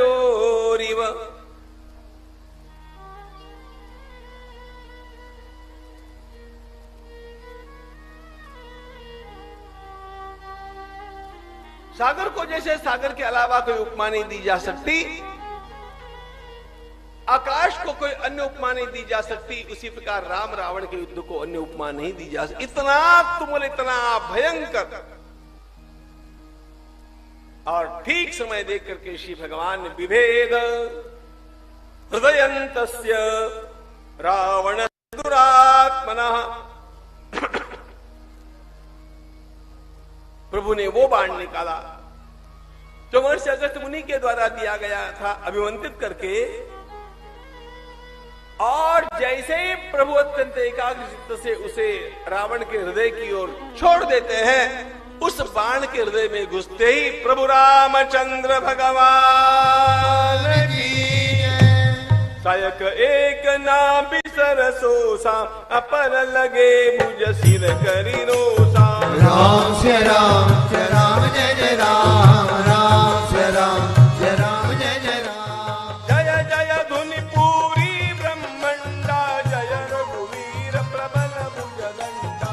राम से राम जय राम जय जय राम, राम से राम जय राम जय जय राम। हर्षहि सुमन देव मुनि वृंदा, जय कृपाल जय जय मुकुंदा। राम से राम जय राम जय जय राम, राम से राम जय राम जय जय राम। देखि महामर्कट प्रबल रावण दीन विचारा, अंतरहित हुई निमिष महु सुत माया विस्तार। राम से राम जय राम जय जय राम, राम से राम जय राम जय जय राम। प्रभु रामचंद्र भगवान की जय। देवताओं के द्वारा आकाश मंडल में दिव्य उत्सव मनाया गया, पुष्पों की वृष्टि होती रही, जय जयकार होता रहा।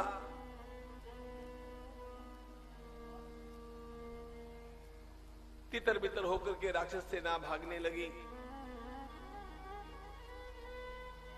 निर्णायक युद्ध समाप्त हुआ। एकलख पूत सवालक नाती, इतना बड़ा रावण अपनी कामुकता के कारण, अपने पाप के कारण, अपने अहंकार के कारण आज धराशायी हो गया। प्रभु ने रावण के कलेवर की विटंबना नहीं होने दी। प्रभु की आज्ञा के अनुसार आदर के साथ, मर्यादा के साथ सागर के तट पर रावण का अंत्येष्टि संस्कार किया गया।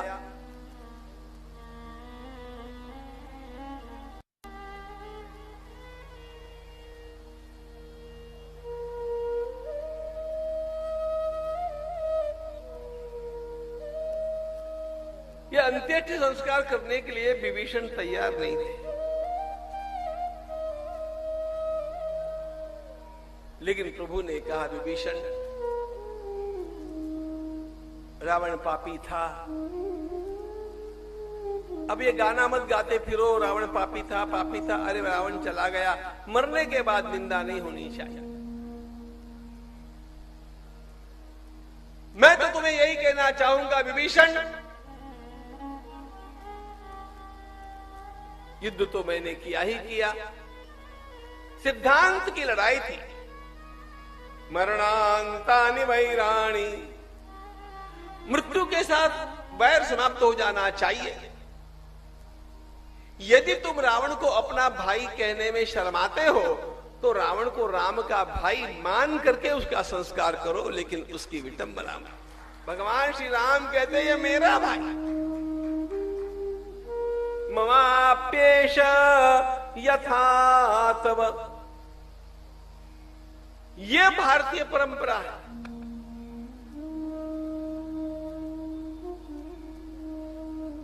अफजल खान को शिवाजी महाराज ने खत्म किया, लेकिन प्रतापगढ़ के ऊपर उसकी कब्र बनाने की इजाजत शिवाजी महाराज ने दी। और भारत की कश्मीर की सीमा पर ऐसे ऐसे पापियों के साथ युद्ध करना पड़ता है अपनी सेना को, जो युद्ध में हुतात्मा होने वाले हमारे सैनिकों के प्रेतों का भी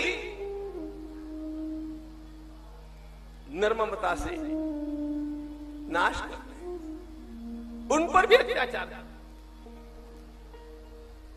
इस अंतर को समझो। लखनलाल जी को भेज करके प्रभु ने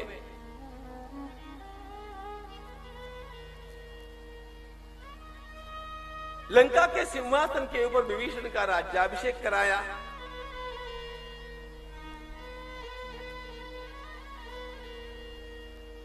भगवती जानकी को ससम्मान शुद्धि के स्नानादिकों के पश्चात विभीषण लिवा लाते हैं।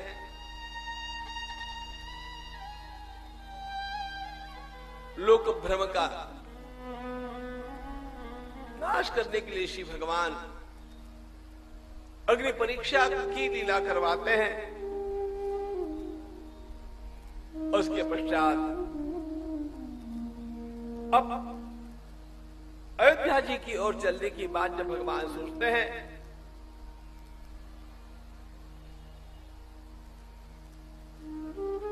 तो विभीषण ने, जो अब राजा बने हैं, प्रार्थना की कि ठाकुर अब लौट करके क्या करेंगे, लंका में ही रहिए। यह स्वर्ण की लंका मैं आपके चरणों में अर्पण करता हूं। लंका के राजा, लंका के सम्राट के रूप में आप विराजमान रहिए। आपके सेवा के रूप में सेवा करता हुआ मैं सेवक के रूप में निरंतर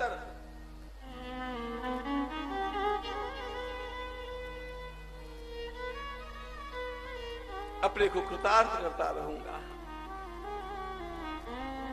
अब जाइए। प्रभु के नेत्रों में आंसू आ गए। भगवान ने कहा विभीषण,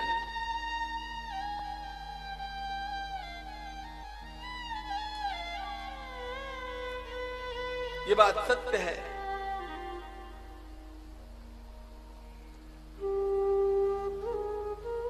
कि तुम्हारी निष्ठा परिपूर्ण है, लेकिन मैं एक दिन भी यहां पर अधिक नहीं रुक सकता हूं विभीषण।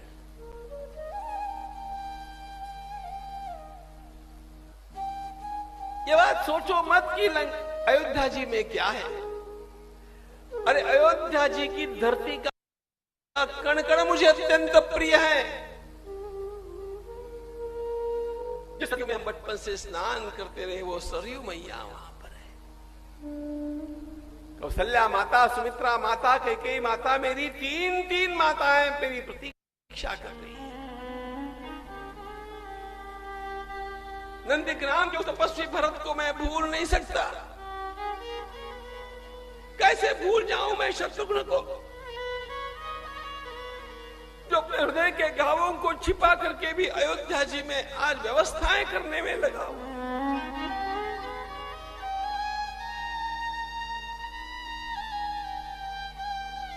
सोने की लंका का क्या है मुझे, अपि स्वर्णमयी लंका न मे लक्ष्मण रोचते, जननी जन्मभूमिश्च स्वर्गादपि गरीयसी। सोने की लंका न मिले मां, सोने की लंका न मिले मां, अवधपुरी की धूल मिले। सोने में कांटे चुभते हैं, मिट्टी में है फूल खिले, अवधपुरी की धूल मिले।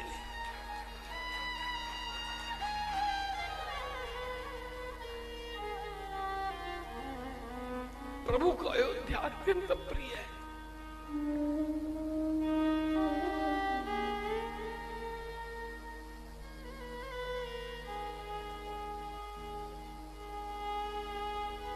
विभीषण ने कहा मैं आपकी क्या सेवा कर सकता हूं। उधर देवता आए, इंद्रादि देव प्रार्थना करते हैं, हम क्या सेवा कर सकते हैं।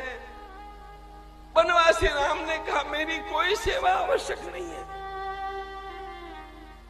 देवराज, यदि तुम सेवा करना चाहते हो, जितने वानर मारे गए हैं उनके ऊपर अमृत की वृष्टि कर दो, मेरे वानर बंधुओं को वापस जिला दो। देवराज इंद्र ने अमृत की वृष्टि की है, जितने वानर मारे गए थे वे सारे के सारे पुनर्जीवित हो आते हैं।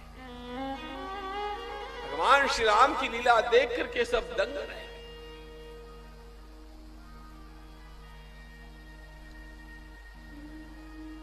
विभीषण ने कहा देव मुझे कुछ सेवा बताओ। भगवान ने लंका में प्रवेश भी नहीं किया, क्योंकि किसी भी गांव नगर शहर की सीमा में प्रवेश करना 14 वर्षों के लिए वर्जित माना है। भगवान ने कहा विभीषण, यदि कुछ मेरी सेवा करना चाहते हो, तुम जो मेरी सेवा करना चाहते हो वो इन वानरों की सेवा करो। स्वर्ण के अलंकार, उत्तमोत्तम वस्त्र अलंकारों की वृष्टि विभीषण ने सारी वानर सेना के ऊपर की।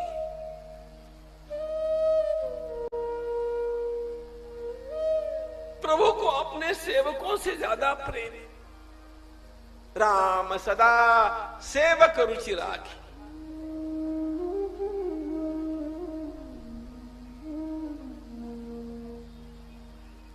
मेरी सेवा करना चाहते हैं विभीषण आप, एक सेवा मैं बतलाता हूं। मुझे पुष्पक विमान की आवश्यकता है एक दिन के लिए। वैसे भी यह पुष्पक कुबेर का है। लंका का राज तुम्हें मिल गया, अब पुष्पक को कुबेर के पास भेजना चाहिए। इतना केवल कर दो कि ये पुष्पक मुझे यहां से उड़ा करके अयोध्या जी में छोड़ देगा और वहां से फिर हिमालय में चला जाएगा। क्योंकि अब मैं पैदल चल करके पहुंच नहीं पाता। वो पागल भरत मेरी प्रतीक्षा कर रहे हैं और मुझे पहुंचने में एक दिन का भी विलंब हो गया, भरत भैया स्वयं को जला लेंगे।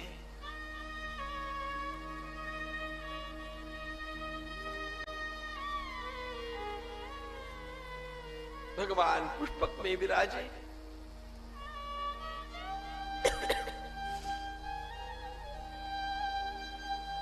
भरद्वाज आश्रम से प्रभु ने हनुमान जी को भरत जी की परीक्षा के लिए भेजा।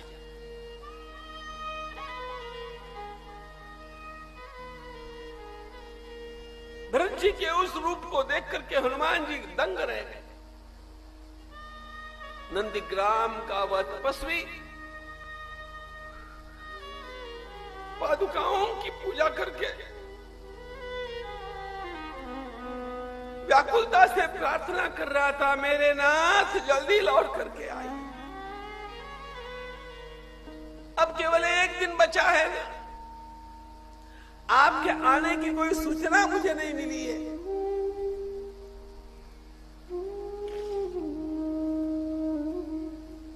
रहे एक दिन अवधि अधारा, समुझत मन दुख भयउ अपारा। राम सिया राम जय जय राम, राम सिया राम जय जय राम। कारण कवन नाथ नहीं आयऊ, जानि कुटिल किदो मोहि बिसरायऊ। राम सिया राम जय जय राम, राम सिया राम जय जय राम। अह धन्य लक्ष्मण बड़ भागी, राम पदारविंद अगुराई। राम सिया राम जय जय राम, राम सिया राम जय जय राम। राम बिरह सागर महा, भरत मगन मन होत। विप्र रूप धरि पवन सुत, आई गयऊ जन्मोत।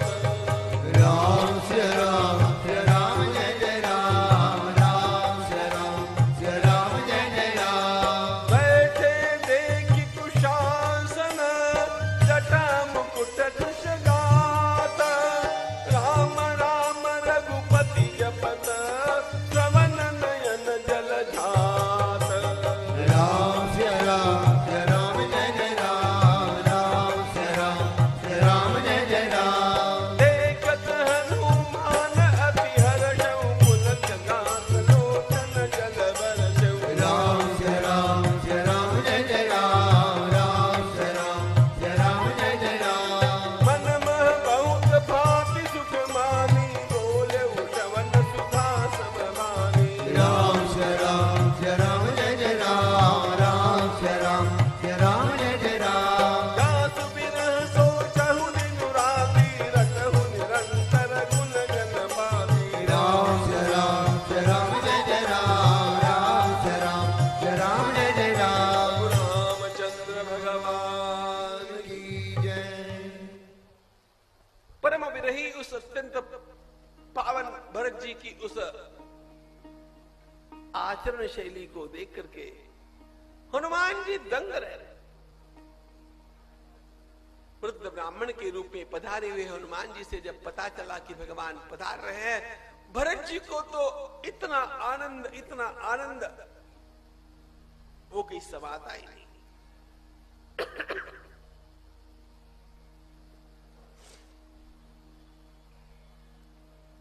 14 वर्षों के पश्चात अब अयोध्या पुनः सजी। भरत जी ने जैसे सर्वत्र वार्ता पहुंचा दी कि भगवान कल पधार रहे हैं,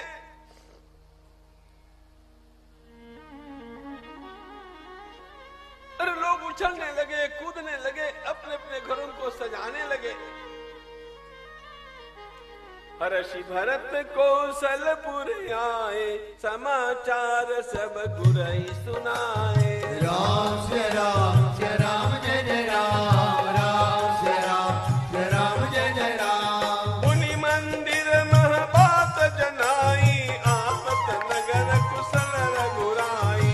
राम जय राम जय जय राम, राम जय राम जय जय राम। सुनत सकल जननी उठिधाई, कपि कहा पुत।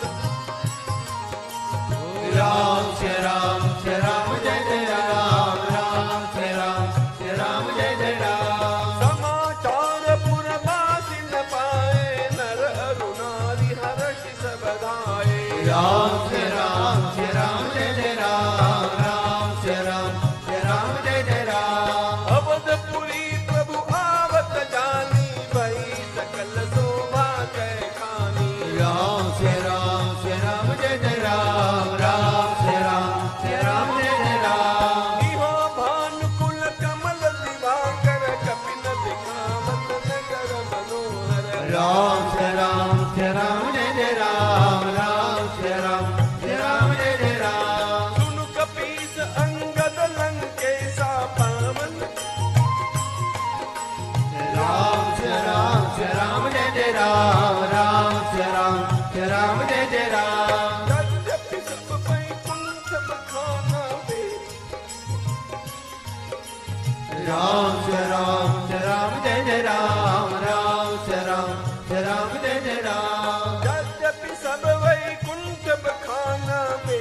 रघुरात विदित जग जाना।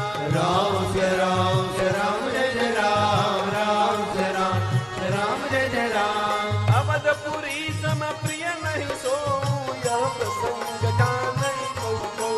राम सिया राम जय जय राम, राम सिया राम जय जय राम। जन्मभूमि मम पुरी सुहावनी, उत्तर सरल पावनी। राम सिया राम जय जय राम, राम सिया राम जय जय राम। जाम जनते भी नहीं प्रयासा, मम समीप दर। राम सिया राम जय जय राम, राम सिया राम जय जय राम। आज अयोध्या सजी, स्वर्ग भी लज्जित हो जाए, इतनी बढ़िया लोगों ने उसको सजाया। प्रभु के स्वागत के लिए अयोध्यावासी, गणमान्य नागरिक, स्त्री पुरुष, ऋषिमंडल को आगे करके वाद्यों की निनाद में गीत गाते हुए सब खड़े हैं। भरत जी ने प्रभु की दोनों उन पादुकाओं को अपने मस्तक पर धारण किया है।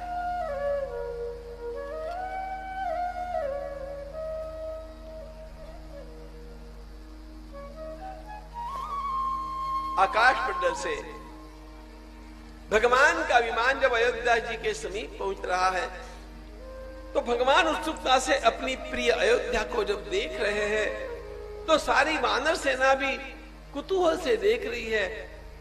भगवान के हाथ जुड़ गए, सबने हाथ जोड़े। भगवान ने कहा, अंगद सुनो, विभीषण,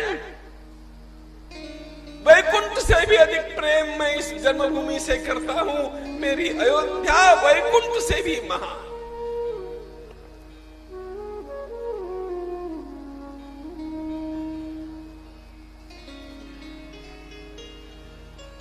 अपनी जन्मभूमि की प्रभु के श्रीमुख से यह स्तुति सुनकर के सभी रोमांचित हो रहे थे।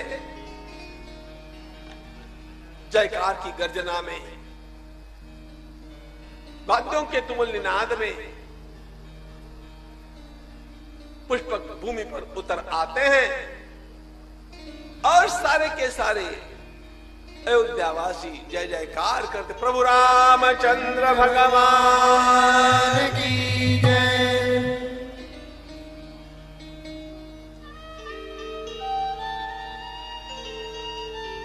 विमान से बाहर आते ही भगवान उस भूमि को झुक करके, उस धूलि को माथे लगा करके प्रणाम करते हैं।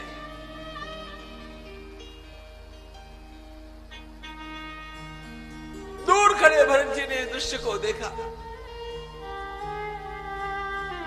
दौड़ते हुए साष्टांग प्रणाम करने के लिए झुके। भगवान दौड़ करके भरत जी को उठा लेते हैं।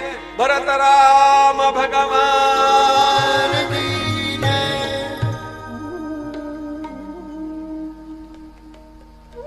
परस्पर आलिंगन में बंधे हुए दोनों भाई कुछ भी नहीं बोल रहे।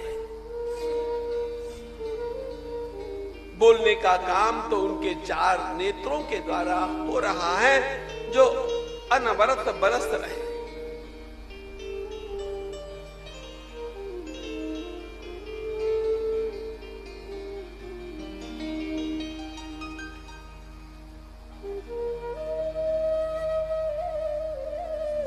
भगवान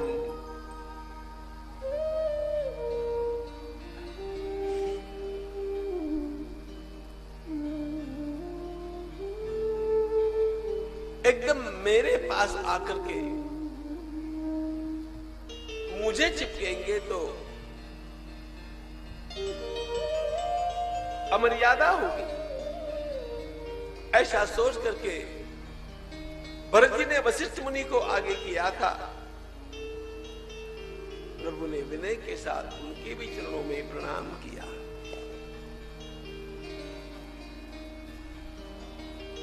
शोभा यात्रा चली। गजराज के ऊपर प्रभु को विराजमान किया गया।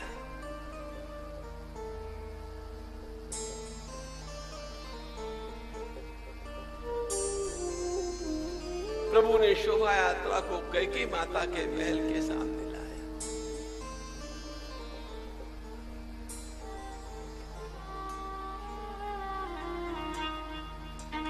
भगवती कैकेयी माता को आशंका थी कि राम मेरे पास नहीं आएंगे, सारे घराने के दुख का कारण मैं। भगवान का अंतःकरण गंगा जल जैसा निर्मल है। दौड़ती आकर के कैकेयी माता भगवान की आरती उतारती।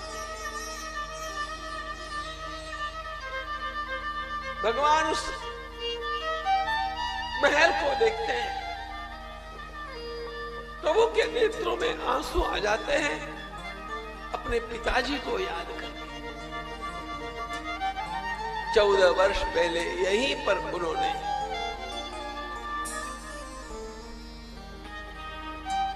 अपने पिताजी से विदा होकर के वनवास के लिए प्रयाण किया था।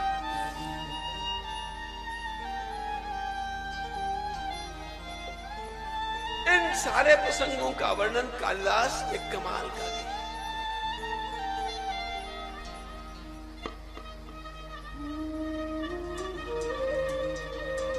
तीनों माताओं ने स्वागत किया।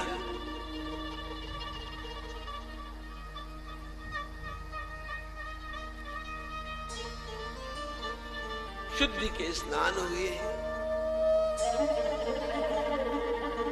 जटाजूट का विसर्जन हुआ। मंगल स्नानों के पश्चात भगवान जैसा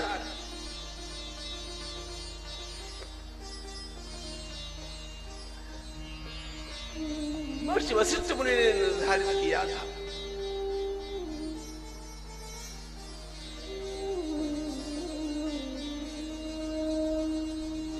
सिंहासन की ओर चले।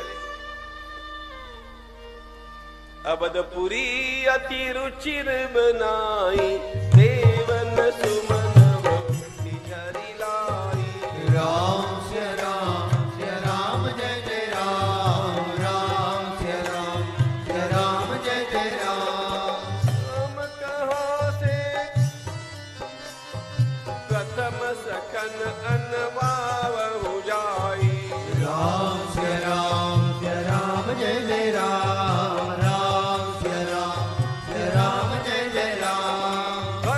भाग्य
रामचंद्र भगवान की जय। राम राम राम सीता राम राम राम, राम राम राम सीता राम राम राम, राम राम राम राजा राम राम राम, राम राम राम राजा राम